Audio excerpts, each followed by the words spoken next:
sino man ang spokesman ng Diyos sa huling araw, dapat po natin papakinggan. Ito po isang maiksing pag-aaral lamang. At siguro hindi kayo mainit. No? Pero kahit ito isang maiksing pag-aaral, ito ay isang malaman na pag-aaral dahil dapat rin naman nating malaman sa panahon na ito kung sino ang dapat nating pakinggan. Sa dinami-dami ng pangkating pangreliyon na umiral ngayon, at mayroong mga nag-claim na sila'y sugo ng Panginoon at sila'y mga propeta sa panahon ngayon. Tingnan natin kung sino talaga ang sinutukoy ng banal na salita. So sa Hebrews chapter 1, verse 1 to 2, makikita natin, may pinakikita niyang dalawang panahon, dalawang uri ng mga tao sinasabihan, at merong mga media ang Diyos na ginagamit para ma-reveal niya yung kanyang gusto iparating sa mga tao. At sabi po sa Hebrews chapter 1, verse 1 ay ganito, God, who at sundry times and in diverse manners spake in time past unto the fathers by the prophets, okay, had in these last days. So, dalawang panahon po yun, yung time past, at last days. Pero, yung concern natin po, yung spokesman of God in the last days, ang sabi po doon sa chapter 1, verse 2 ng Hebrews, had in these last days spoken unto us by His Son, whom He had appointed heir of all things, by whom also He made the world. So, kung titignan po natin doon sa illustration natin, makikita po natin ang Diyos po ay nagsalita. At siya ay nagsalita sa dalawang kapanahunan. Ang unang kapanahunan ay yung tinatawag na time past. Ang ikalawang kapanahunan ay tinatawag na last days. Sa ating sekular, ang tawag po natin doon sa time past before Christ, BC.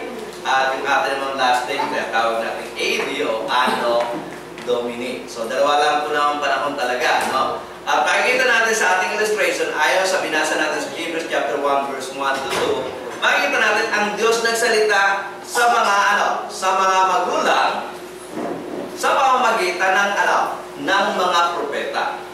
At ngayon naman, sa panahon natin ngayon, sa last days, na tinatawag ng Biblia, ay nagsalita sa atin sa pamamagitan ng kanyang anak.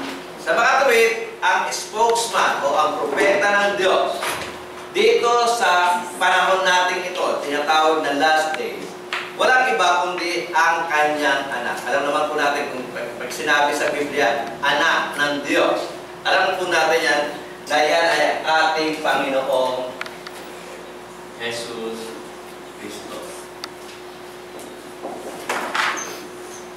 So, kung siya po ang tagapagsalita ng Diyos sa mga huling araw, siya lamang po ang dapat mapakinggan ng mga tao, siya lamang po ang dapat paniwalaan ng mga tao sapagkat sa Kanya lang po ibinigay ang autoridad na yan. Kung natatandaan nyo, sabi ng ating Panginoon Kristo, ang kapangyarihan sa langit at sa ibabaw ng lupa na ibigay na sa akin.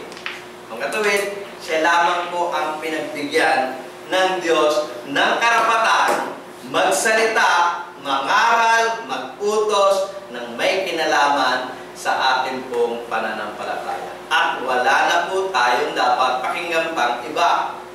So, siya lamang po ang itinalaga ng Diyos na ibahagi kung anuman ang kagustuhan ng Diyos na dapat nating gawin. At lalong-lalo na may kinalaman po sa ating pagsasapraktika ng ating pong religiyon. Tingnan niyo po, ang sabi po doon sa Matthew chapter 17 verse 5, mismo ang ating Panginoong Diyos sa langit, yung ating Ama sa langit, mismo siya po ang nagsabi nito dahil ang kanyang anak, ang spokesman sa last days, at sabi niya, pakinggan niyo siya. Ang sabi po ng banal na kasulatan, yet spake, behold, a bright cloud overshadowed them, and behold, a voice out of the cloud, which said, This is my beloved Son, in whom I am well pleased.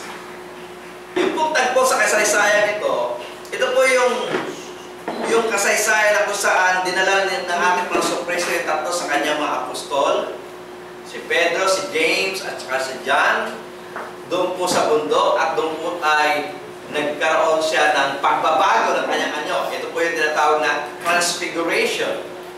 At doon ay nakita si Moses at si Elijah na nakikipag-usap sa ating Panginoong Kristo.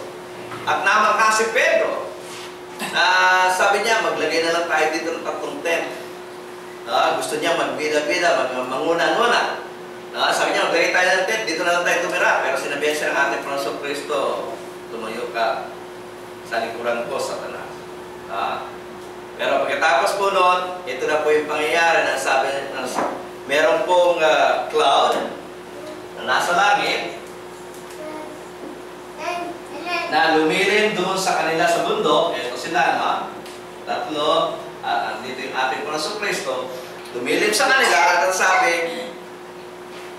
tinutukoy ko yung ating Panginoong Kristo na sabi, ito ang sinisinta kong anak. Ang labis kong pinalulugda.